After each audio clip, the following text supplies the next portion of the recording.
parable. The man, or he's referred to as the master later on, represents Christ. His journey and ensuing return symbolizes the ascension and upcoming return that Jesus will do one day.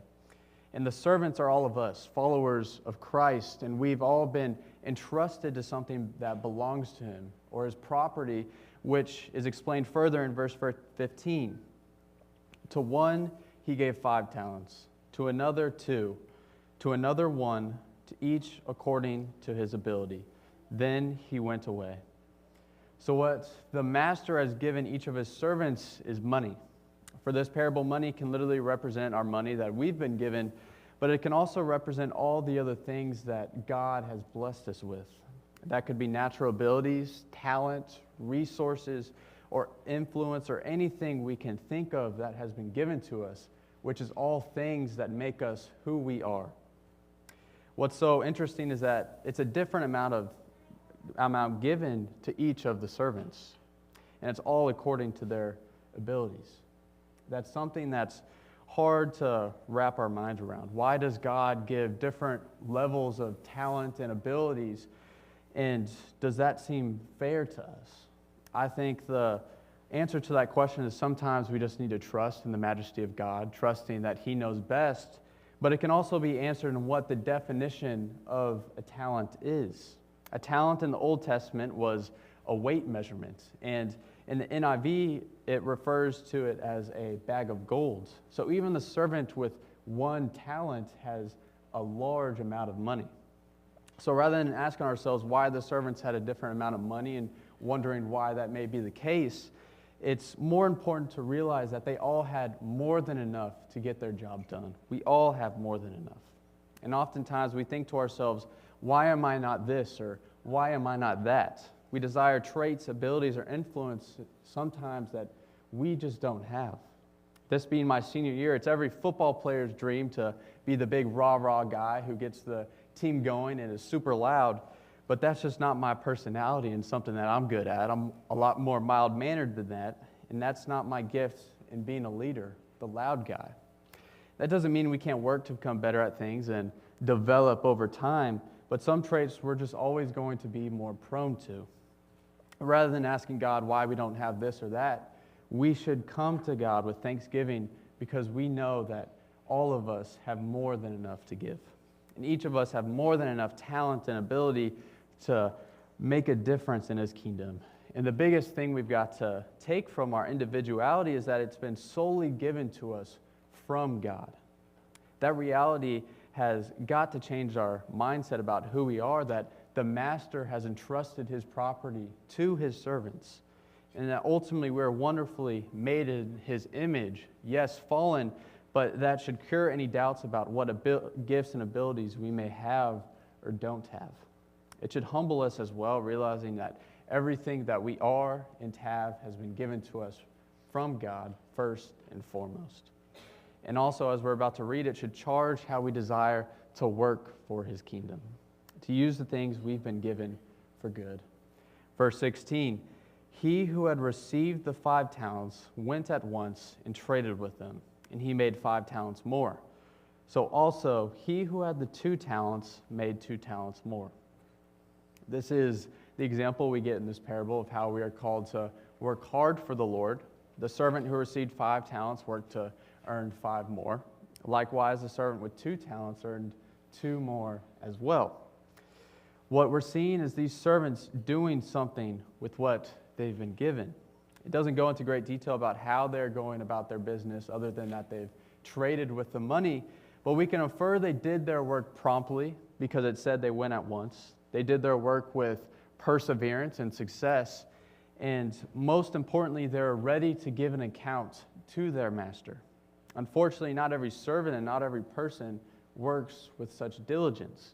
In verse 18, we get to read about the third servant's reaction.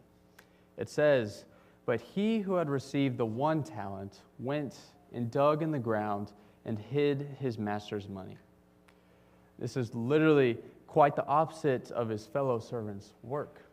He does nothing with what his master has given him. He doesn't value it. He doesn't use the money for good, and he treats the situation like he has no role to play. For us, are we using our talents, ability, or money for God's glory? Are we working to further His kingdom, or are we doing nothing? Are we digging our money in the ground and just doing nothing with it? Because as we talked about, we all have more than enough ability and talent and purpose to make a difference. That servant had more than enough money to do at least something for his master. This parable illustrates that our inaction is as much of a sin as anything. To not do anything with what God gives us shows that either we don't know or we don't care. That's what our coaches would always tell us this year when we messed up, and which if you saw a record, that happened a lot, so it's almost ingrained in my brain at this point. But if we don't know, then we need to remind ourselves that we are Jesus followers, and that means we have a role to play and gifts to use. And everybody needs a confidence boost at times, and that's what true brothers and sisters do for each other. That's bringing the best out of those around you and reminding others that they have value and a purpose to live for. Now, the far more dangerous posture to be in is that we don't care, that we acknowledge that we have talents, abilities, and a role to play in God's kingdom, but we willingly choose not to. Not only does that lead to a life filled with less joy, but it will lead to an ill-prepared servant in the presence of his master. Let's look at what the master's response will be and what God's response will be to those who work and don't work. Verse 19, now after a long time, the master of those servants came and settled accounts with them. For us, this represents the end times and Christ returning. Verse 20, and he who had received the 5 talents came forward, bringing 5 talents more, saying, Master, you delivered to me 5 talents.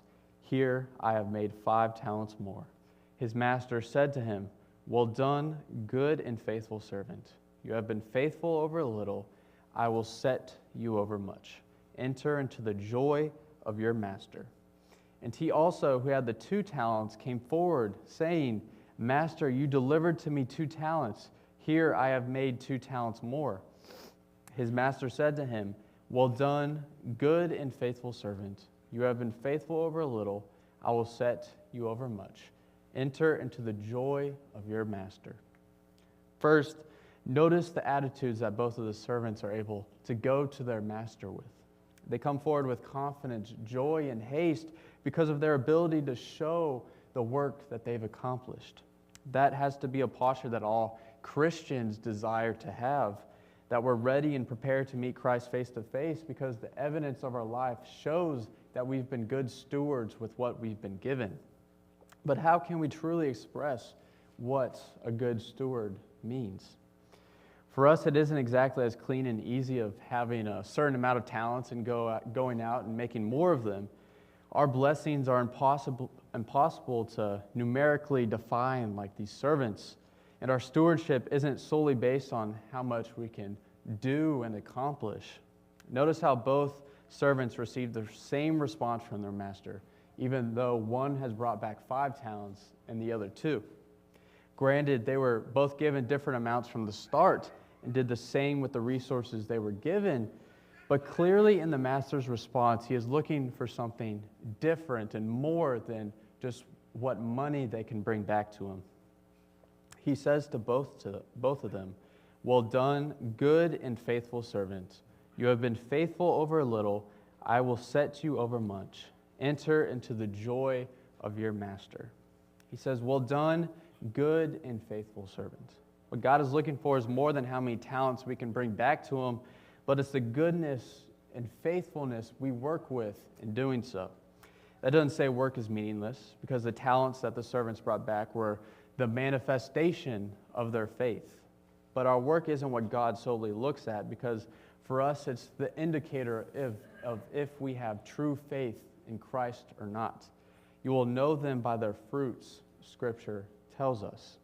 So to answer our question, that is what a good steward looks like. It's recognizing that all the time, ability, and money that we have been given has been first given to us from God, and it belongs to Him. And in result, we work to use what's first been given to us to further the Lord's kingdom.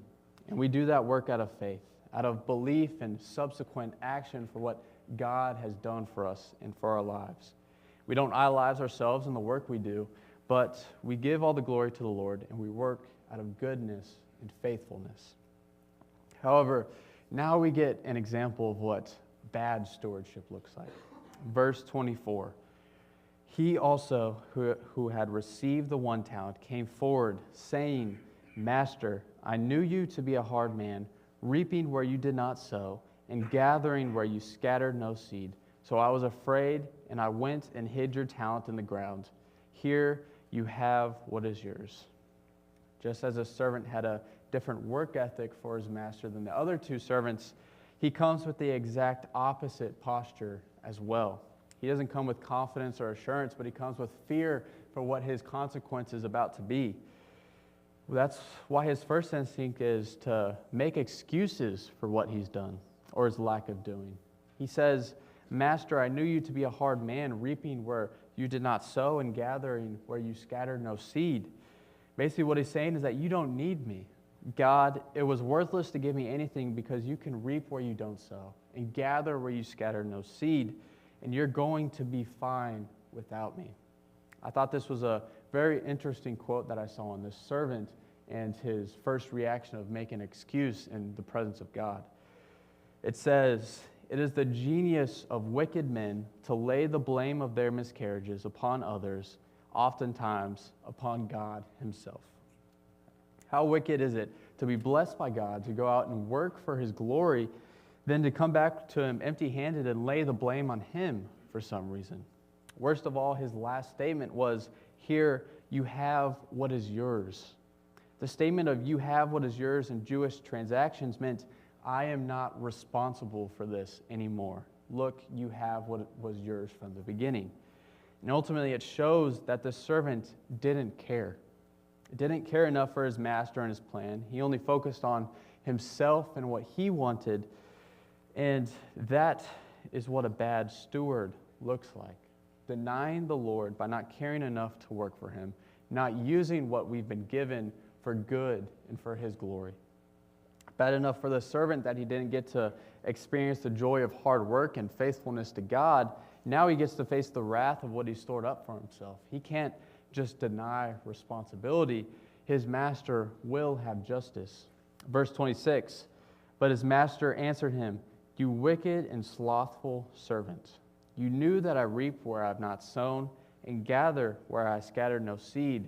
Then you ought to have invested my money with the bankers, and at my coming I should have received what was my own with interest. You wicked and slothful servant, the master says. Again, inaction is as much of a sin as our actions. He says you might as well have invested it with the bankers so we could get some interest. But the servant didn't care enough to do such a simple thing.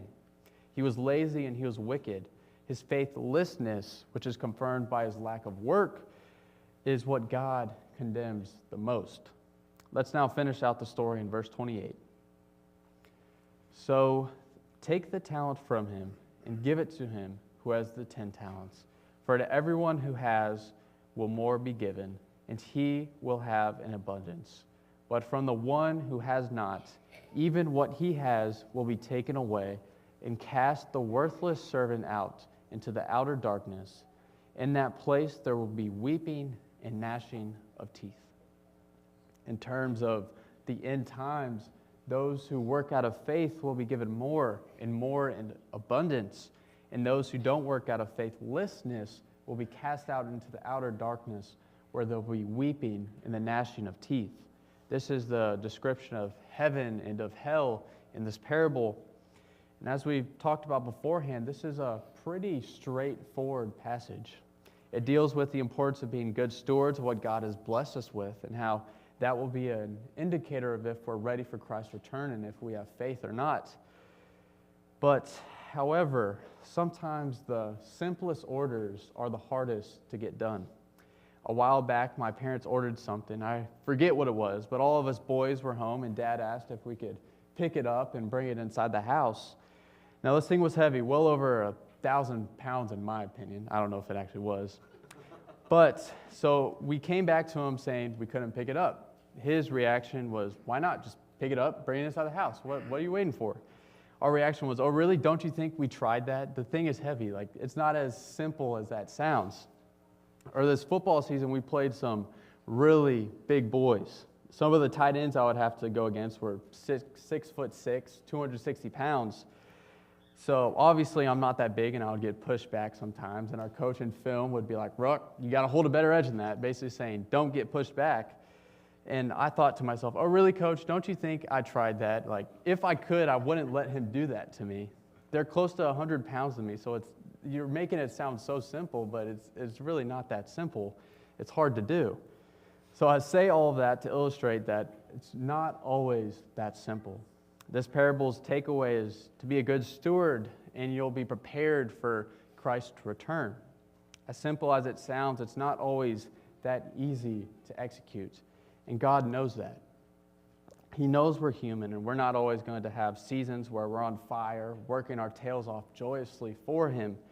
And that's why God's response to our work is such a grace. It's a good and well done, faithful servant, not a you did this for me today and you did that for me yesterday, because if that were the case, then we'd all be done, because we're going to have moments, we're going to have days where we're not at our best and we're not working fully for the Lord, and that may be weeks and it may be months or years, but rather God looks at the root of our work, which is faith. Faith which is based on the work that Jesus has already done in our lives and is continuously doing through the work of the Spirit on our hearts. That is the perfect work that we could never accomplish, and that is a sanctification of us in our hearts. So as we begin to wrap up, let's always remember that God has individually gifted us more than enough talent and ability to work for His kingdom. We're also uniquely gifted, but most of all, God has given us all enough to be a force for good, because we all have been given the gift of the gospel. The good news that through Christ, the whole world has been saved through faith. And that gospel truth we have been commanded to spread to the whole world, where we all have a part to play in spreading that reality because of the ways in which God has uniquely blessed each of us. Individually, we have more than enough to work for His glory. But because of that, individually, each of us will be judged based on our own faith. The servants altogether brought back 15 talents from 8, which altogether sounds pretty good. But only 2 out of the 3 were rewarded. Although it's a great blessing, our individuality, it also gives us no excuse other than going to God with fruits that we've borne for His kingdom.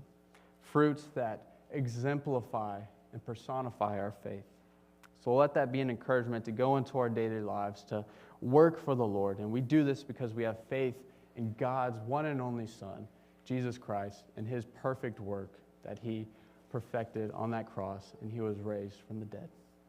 And we all desire to hear from Him one day, well done, good and faithful servant. You have been faithful over a little, I will set you over much. Enter into the joy of your master. When Christ returns one day, when the end times have come, let us all have thanksgiving as we get to enter into the joy of our master. Let's now stand and sing.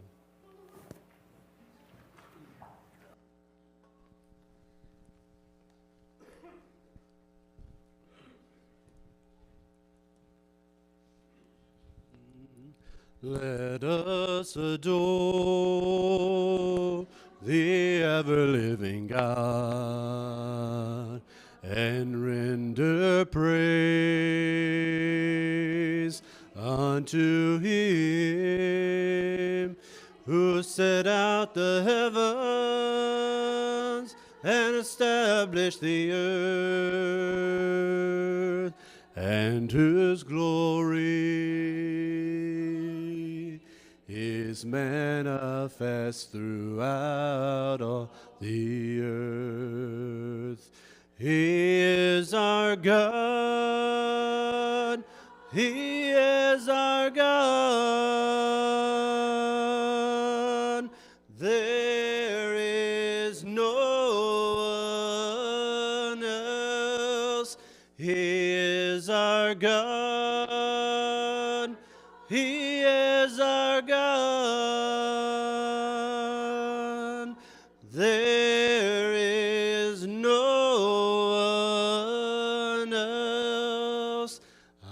praise your name, Most High and awesome God, and lift my hands unto you. You save my soul on a rugged tree. Now I praise you and serve you, Lord, throughout eternity. He is our God. He is our God. There is no one else. He is our God. He is our God. There is no one else.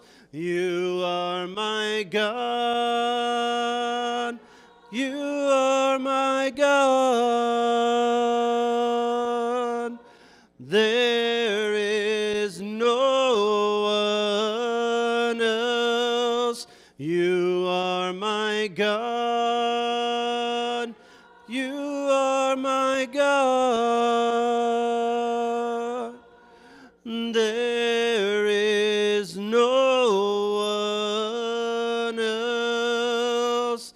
There is no one else. Let us adore the ever-living God. Before the last song, Carla has one announcement.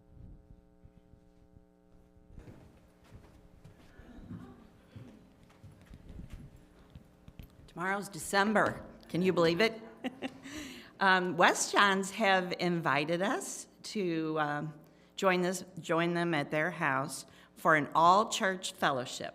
And that's this Saturday, December 6th in the afternoon. All this information is in the email that you receive, and there's a sign-up sheet as well. The aim is cozy, comfortable, so wear your sweatshirt, wear your favorite sweater, bring some soup or bread or dessert, and your favorite game, if you want to bring that along. Come for one of those or all of it, and we hope to see you there. If you have any questions about it, we'll be hanging around a little bit after service today, or you can, again, find it in the email. Hope you can come.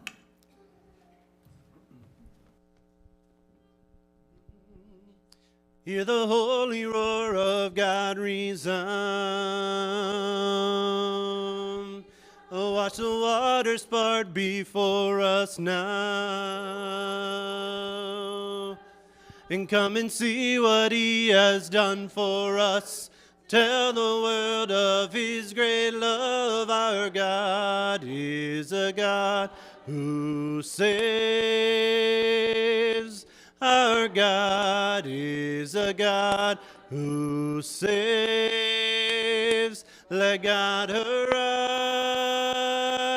Let God arise.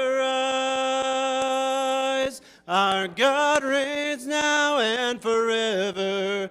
He for sure. The church will stand, she will endure.